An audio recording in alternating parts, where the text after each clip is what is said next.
ETF index mutual funds నేర్చుకుని stock మార్కెట్లో రాణించాలనుకుంటున్నారా? వెంటనే ఈ నెంబర్కి కాల్ చేయండి.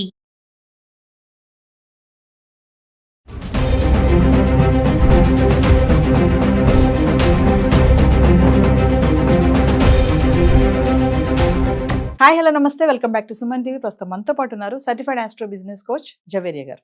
నమస్తే మ్యామ్. నమస్తే నవీన గారు. మేడం, మరి బంగారం వచ్చేసింది 1,00,000 వరకు, అంటే పెరుగుతుంటే ఈవిడేంటి నవ్వుతున్నారా అనుకుంటారా మీరు? అంటే 1,00,000 చేరిందని అదొక ఆనందము ఉంది, లోపల కొంచెం భయం కూడా ఉందమ్మో 1,00,000కి వెళ్ళిపోయింది, మనం కొనుక్కోగలుగుతామా లేమా అని. సరే, ఎట్టకేలకి 99,000 చేంజ్కి అయితే వచ్చేసింది.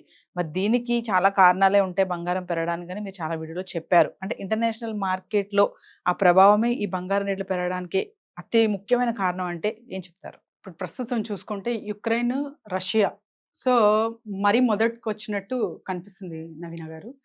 ఇక్కడ ప్రశాంతత, శాంతి అనే సంకేతం చెప్పుకోవడం తప్ప ప్రపంచవ్యాప్తంగా కూడా ప్రతి ఒక్క దేశం కూడా అది డెసిషన్ తీసుకుంటే చాలా బాగుంటుంది అనమాట. సో దాని ప్రభావం ఎంత ఉంటుందంటే ఆల్మోస్ట్ మనకు ఇంటర్నేషనల్ మార్కెట్ పైన ఖచ్చితంగా పడుతుంది. అదే పరంగా కమాడిటీ మార్కెట్ పైన కూడా. కమాడిటీ మార్కెట్ పైన చూసుకుంటే ఓకే, ప్రైస్ హైక్ అవుతుంది అది ఇది అనుకుంటాం, కానీ సామాన్య ప్రజలకి అందుబాటులో లేకున్నా ఒక వస్తువు అవుతుంది అంటే అక్కడ ప్రతి ఒక్కరు కూడా ఆలోచించాల్సిన విషయం ఇక్కడ. సో ఇంకొకటి ఏంటంటే మనకు ఇప్పుడు ప్రస్తుతం చూసుకుంటే రవాణా అంటే రివర్స్గా మనం పెట్టిన గోల్డ్ ప్రపంచవ్యాప్తంగా బ్యాంక్స్లో ఇక్కడ నిలువ చేయడం జరిగింది మన గోల్డ్స్. ఇక్కడ ఏమవుతుందంటే నవీన గారు, ప్రతి ఒక్క బ్యాంక్ కూడా మెల్లగా మనం ఆర్బీఐ సో ఏం చేస్తుందంటే రిజర్వ్ బ్యాంక్ ఆఫ్ ఇండియా మెల్లగా ఇంకా రివర్స్ రిటర్న్లో రవాణా చేసుకుంటుంది అనమాట. ఎందుకు అంటే ఒక్కసారి మనం కూలుకుపోయామా అంటే ప్రపంచవ్యాప్తంగా ఒక్కసారి ఈ హైవే వెళ్ళాము అంటే అక్కడ చాలా ఇబ్బంది పాలవుతాము, ఇరుక్కుంటాము, అండ్ తర్వాత నాంచుతారనమాట. సో అప్పుడు తీసుకోలేకపోతాం రిటర్న్.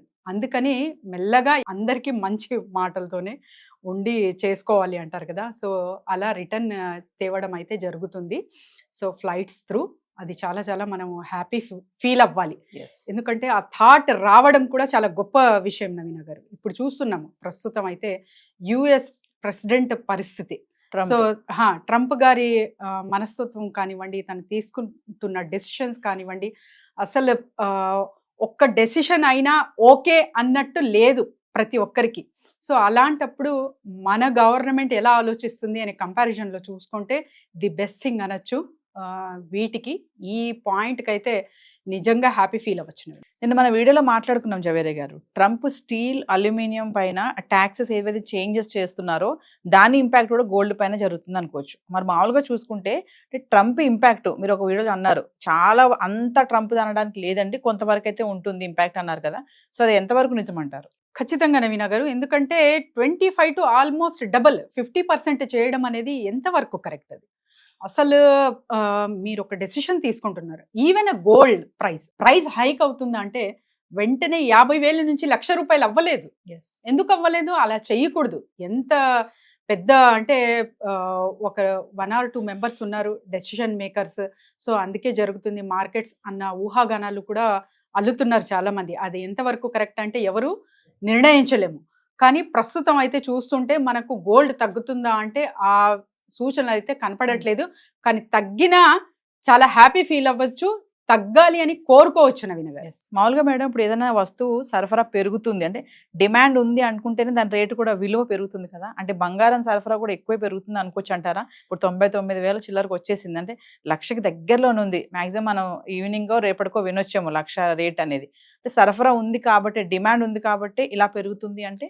సో డిమాండ్ ఉంది ఖచ్చితంగా, and at the same time demand ఎక్కడి నుంచి ఉంది అది ఇంపార్టెంట్. సో బ్యాంక్స్ కొనుగోలు చేసుకుంటున్నాయి. ఇక్కడ ఏమవుతుందంటే ఇప్పుడు మనకు ప్రింట్ చేస్తాం నోట్ల కరెన్సీస్, దానికి బదులుగా ఏం చేస్తుంది గవర్నమెంట్? గోల్డ్ సేవ్ చేసుకుంటుంది. సో అది చాలా చాలా మంచి విషయం కదా. మనకు కరెన్సీ ఎంత మీరు ప్రింట్ చేసినా కూడా తర్వాత డాలర్ రేట్ పెరిగితే మనకు వాల్యూ అనేది తగ్గడం జరుగుతూ ఉంటుంది, అది సహజం. కానీ ఒక్కసారి గోల్డ్ స్టోరేజ్ మన దగ్గర ఉందంటే దానికి ఎవరు ఏం చెయ్యలేరు. కాబట్టి ఈ నిర్ణయం మంచిదంటాను నేను. సో ఇంకొకటి ఏంటంటే నవీన గారు 2000 ఆన్ సిల్వర్ ఎస్ ఒక్కసారిగా నిన్నటికి ఈ రోజు కంపేర్ చేసుకుంటే 2000 అనేది పెరగడం జరిగింది. సో సిల్వర్ ఎందుకు ఇంతగా పెరుగుతుందంటే దాని డిమాండ్. సో మనం అనుకుంటాము సో ఇండియన్స్ కదా, in every home temple, so ఇంట్లో ఉన్న టెంపుల్కి వస్తువులు కానివ్వండి, సో ఏదైతే పూజ సామాగ్రిలు కానివ్వండి, సామాన్లు కానివ్వండి, వీటిపైనే మనం ఎక్కువ డిపెండ్ అయి Use ఉంటాం చేస్తాం. కాబట్టి సిల్వర్ యూజ్ చేస్తాము అనుకున్నాం. కానీ అలా కాదు, ఇండస్ట్రియల్ యూస్ కూడా ఉంటుందన్నమాట సిల్వర్లో. సో అందుకని సిల్వర్ డిమాండ్ పెరుగుతుంది. ఎవరైతే ఇన్వెస్టర్స్ ఉన్నారో చాలా మంది అడుగుతూ ఉంటారు, గోల్డ్లో ఇన్వెస్ట్ చేయొచ్చా, సిల్వర్లో ఇన్వెస్ట్ చేయొచ్చా అంటే సిల్వర్లో ఇన్వెస్ట్ చేయండి అని నేను నిర్మొహమాటంగా ధైర్యంగా చెప్తాను.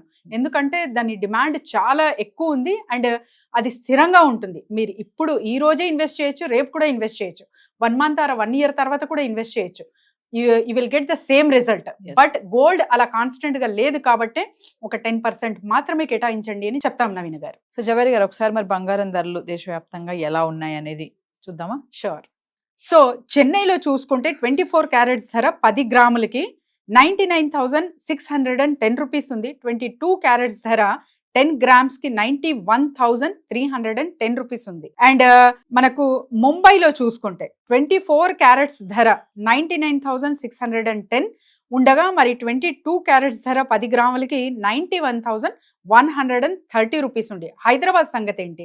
24 carats for 10 grams 99,610 rupees, 22 carats for 10 grams 91,130 rupees అయితే ఇక్కడ మనం చూడొచ్చు నవీన గారు. సో జవేరి గారు, మరి ఇంకా మనం ప్రతి వీడియోలో మాట్లాడుకున్నట్టుగా ఇన్వెస్ట్మెంట్ మరి ఇప్పుడు 99,000 చేంజ్ లో ఉంది కాబట్టి ఈ టైంలో ఇన్వెస్ట్మెంట్ చేసే వాళ్ళకి ఇట్స్ గుడ్ ఆర్ బ్యాడ్ అంటే ఏం చెప్తారు? ఇన్వెస్ట్మెంట్ చేయడానికి ప్రతిరోజు మంచి రోజే.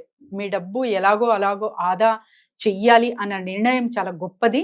అండ్ ఫస్ట్ ఖర్చులు పోగా మిగిలిన డబ్బు సేవ్ చెయ్యాలి అని చాలా మంది ఆలోచిస్తారు. అలా కాదు, సేవ్ చేశాక మిగిలిన డబ్బు ఖర్చుకి పెట్టుకోండి. అంటే బేసిక్ నీడ్స్ తప్ప ఇంకా వేరే ఇతర ఖర్చులు ఏవైనా కూడా సేవింగ్ అవ్విన తర్వాత మిగులుతుంది కదా, అలా పెట్టుకుంటే బాగుంటుంది. కానీ 10%, నాట్ మోర్ దాన్ దట్ అనే అంటాను నవీన గారు. మిమ్మల్ని కాంటాక్ట్ చేయాలంటే మరి బిజినెస్ ఐడియా కోసం కొంచెం డౌట్స్ ఉన్నాయని కామెంట్స్ పెడుతున్నారు, ఒకసారి దాన్ని ఖచ్చితంగా కింద స్క్రోల్ అవుతున్న నెంబర్కి కాంటాక్ట్ చేయొచ్చు.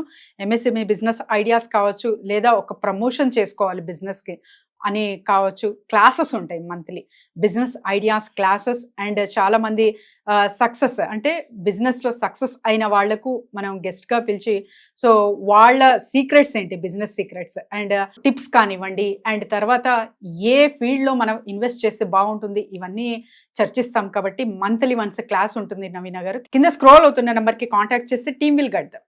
Thank you ma'am. Thank you.